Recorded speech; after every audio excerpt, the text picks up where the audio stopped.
আসসালামু আলাইকুম everyone, welcome back to my channel. আবারও চলে আসছি নতুন আরও একটি পর্ব নিয়ে। তো আজকে পর্বটি সাজিয়েছি কিভাবে আপনারা সুই সুতা দিয়ে কুশি কাটার ডিজাইনে লেস তৈরি করে নেবেন। তো সে বিষয়ে তো অবশ্যই পুরো ভিডিওটি দেখবেন, দেখলে আশা করি অনেক ভালো লাগবে।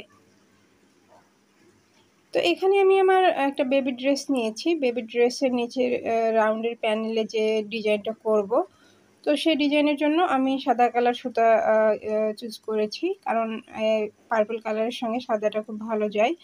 এখানে আমি একটু সুতাটা আমার সামারি উল বাসায় ছিল, তো সেই সুতাটাই নিয়েছি। আপনারা বাসায় যেটা থাকবে অথবা সুন্দরী সুতা দিয়েও আপনারা এটা করে নিতে পারবেন, অথবা 9 তার 3 তার যে কোনো সুতা দিয়ে এটা করে নিতে পারবেন। কিন্তু একেবারে চিকনও না আবার মোটাও না, আমারটা একটু বেশি মোটা হয়ে গিয়েছে। তো আপনারা এর থেকে একটু কম মোটা নিয়ে আপনারা এই লেসটা তৈরি করে নিতে পারবেন। কিন্তু মেশিনে যে আমরা ফেটি সুতাগুলো দিয়ে কাপড় সেলাই করি, ওগুলো সুতা দিয়ে আপনারা করবেন না, তাহলে দেখতে খারাপ লাগবে পাতলা হলে। তো একটু মোটা করে করার চেষ্টা করবেন।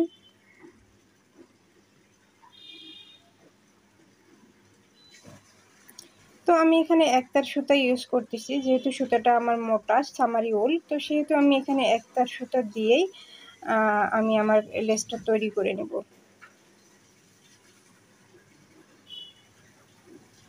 প্রথমে আপনারা ড্রেসের অথবা হাতায় যে কোনো প্যানেলের জন্য কাপড়টা নিয়ে নেবেন। দেন আপনারা এভাবে একটা বাটন স্টিচ বলে, তো এই বাটন স্টিচ দিয়ে নেবেন।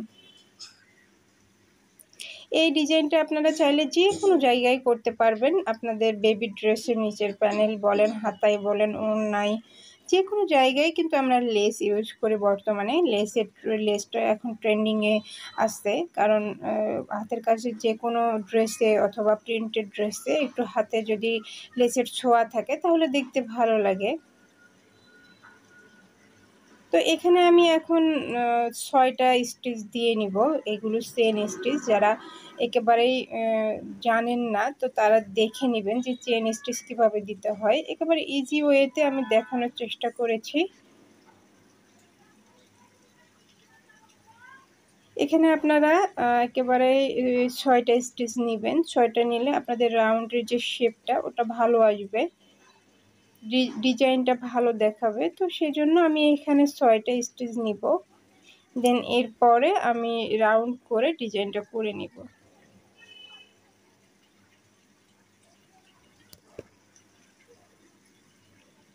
এখানে আমার 6টা স্টিচ দেওয়া শেষ। এবার আমি লক করে দিব। আপনারা আবার কাপড়ের সঙ্গে আরেকটা ফোর উঠিয়ে ডিজাইনটা লক করে নেবেন।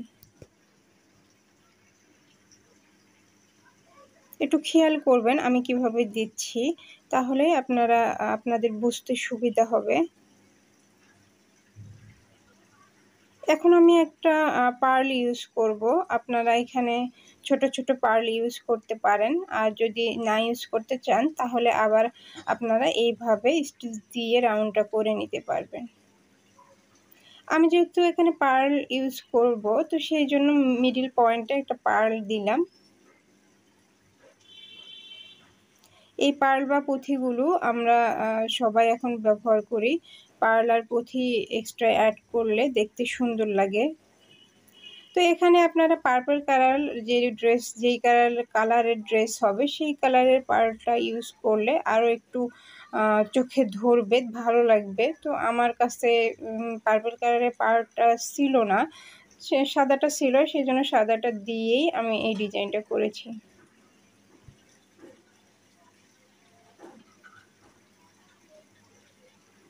তো দেন আবার আমি সেম প্রসেসিংয়ে সেম ওয়েতে আরেকটা ডিজাইন করব। তো চলুন দেখতে থাকুন আমি কিভাবে ডিজাইনটা করি।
তো দেখুন আমি এইভাবে এই প্রসেসিংয়ে আমার পুরো ড্রেসের লেসটা তৈরি করে নিব। তো আপনারা এভাবে অবশ্যই ট্রাই করবেন বাসায়, ছোট বেবি ড্রেস অথবা নিজেদের কোনো ড্রেসের মধ্যে এভাবে দেওয়ার চেষ্টা করবেন। যারা কুশি কাটা পারেন না তারা এভাবে সুই সুতা দিয়ে একটু ডিজাইন করে নিলে দেখা যাবে যে খুব সুন্দর দেখাবে।